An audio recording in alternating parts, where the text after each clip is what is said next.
Harvey Williams Cushing was an American neurosurgeon, a pioneer of brain surgery. He was the first person to describe Cushing's disease. Together with Ernest Sachs, he is known as the father of neurosurgery. Early life. Harvey Cushing was born in Cleveland, Ohio. His parents were Betsy M. Williams and Henry Kirk Cushing, a physician whose ancestors came to Hingham, Massachusetts, as Puritans in the 17th century. Harvey was the youngest of 10 children. Education. As a child, Cushing attended the Cleveland Manual Training School, which expanded his interest in science and medicine. The school's emphasis on experimental training and a physics-focused approach to education played an important role in influencing Cushing towards a career in medical surgery.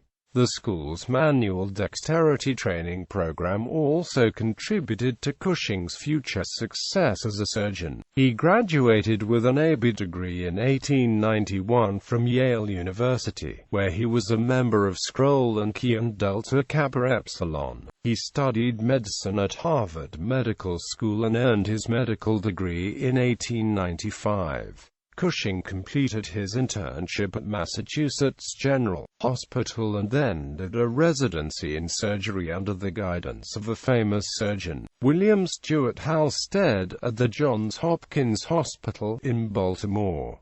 Early career. After doing exceptional cerebral surgery abroad under Cocker at Burn and Sherrington at Liverpool, he began private practice in Baltimore. During his time with Cocker, he first encountered the Cushing reflex, which describes the relationship between blood pressure and intracranial pressure. At the age of 32, he was made associate professor of surgery at Johns Hopkins Hospital, and was placed in full charge of cases of surgery of the central nervous system. Yet he found time to write numerous monographs on surgery of the brain and spinal column and to make important contributions to bacteriology. He made a study of intracerebral pressure and contributed much to the localization of the cerebral centers. In Baltimore, he developed the method of operating with local anesthesia, and his paper on its use in hernia gave him a European reputation.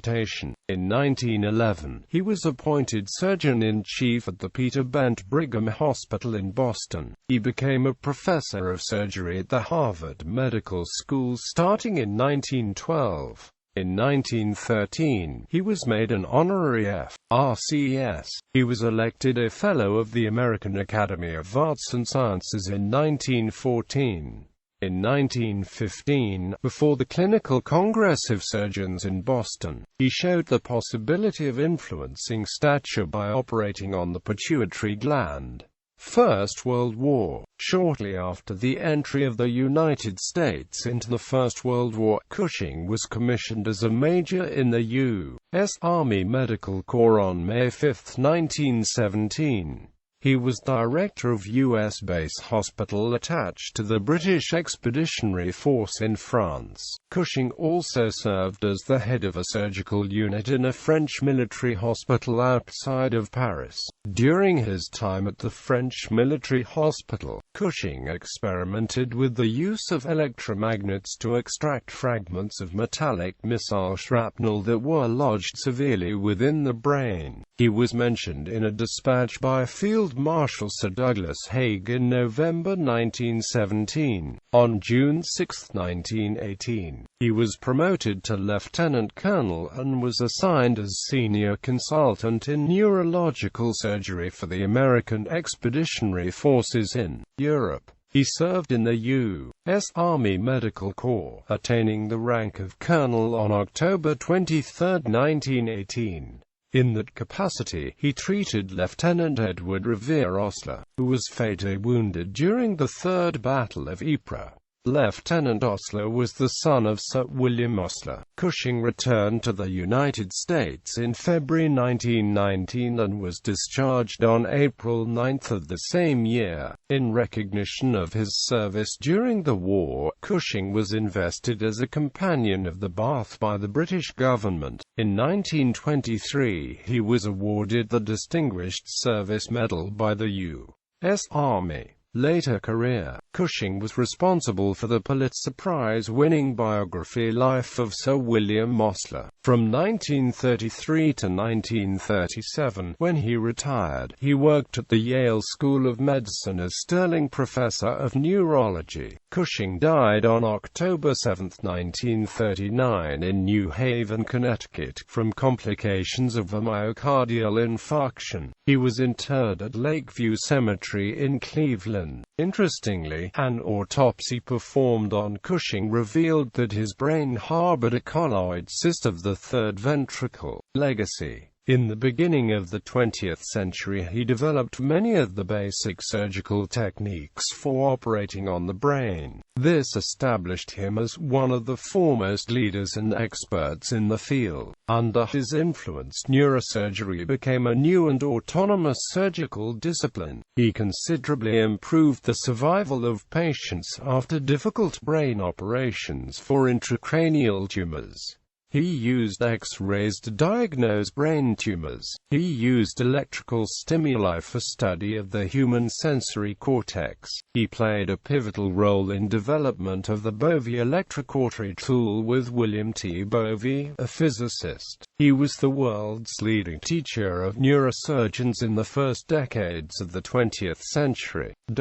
Arguably, Cushing's greatest contribution came with his introduction to North America of blood pressure measurement. On visiting colleague Scipione Rivarocci, an Italian physician, Cushing was astonished at Rivarocci's non-invasive way to measure intra-arterial pressure. In 1896, Rivarocci developed the wall-mounted mercury manometer linked to a balloon-inflated cuff that would measure the pressure needed to compress arterial, systolic pressure, i.e., systolic blood pressure measurement.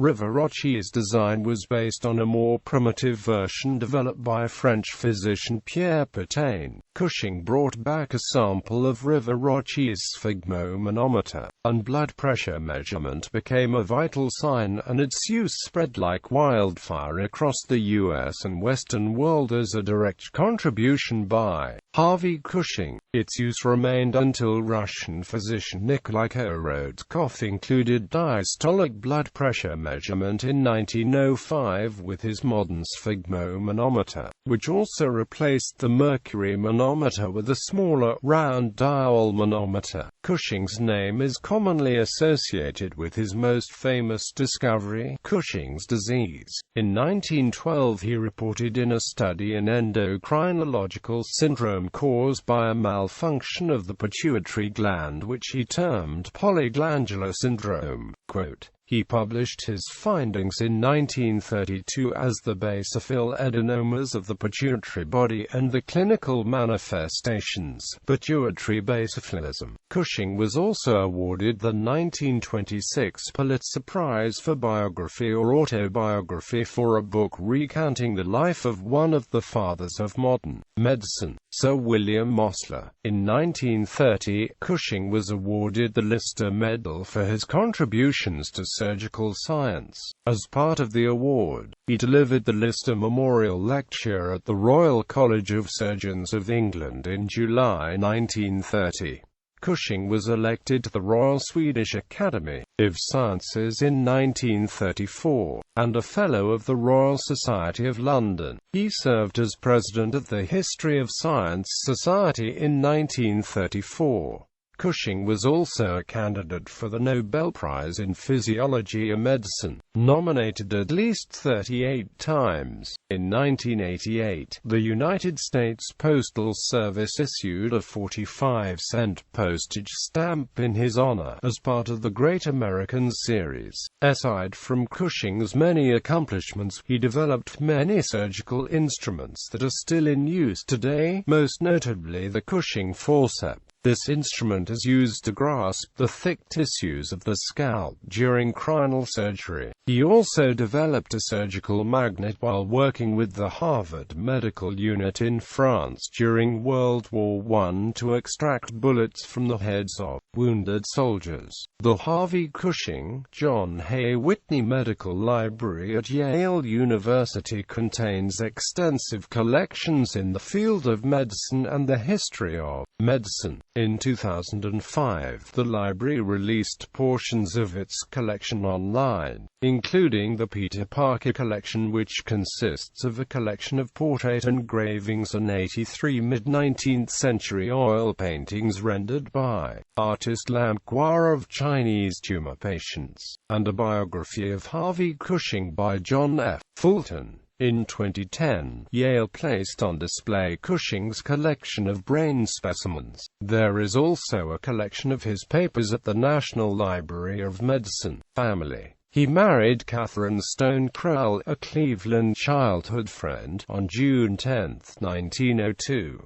They had 5 children: William Harvey Cushing, Mary Benedict Cushing, who married Vincent Astor and later James Whitney Fosberg, Betsy Cushing, who married James Roosevelt and later John A. Whitney, Henry Kirk Cushing, Barbara Babe Cushing, the socialite wife of Stanley Grafton Mortimer and later William S. Haley. Trained under Cushing. Professor Leo M. Davidoff, founder of the Department of Neurological Surgery at the Albert Einstein College of Medicine. Professor Norman Dott. Publications: The Pituitary Body and Its Disorders, Tumors of the Nervus Acousticus, Blood Vessel Tumors of the Brain, Consecratio Medici and other papers.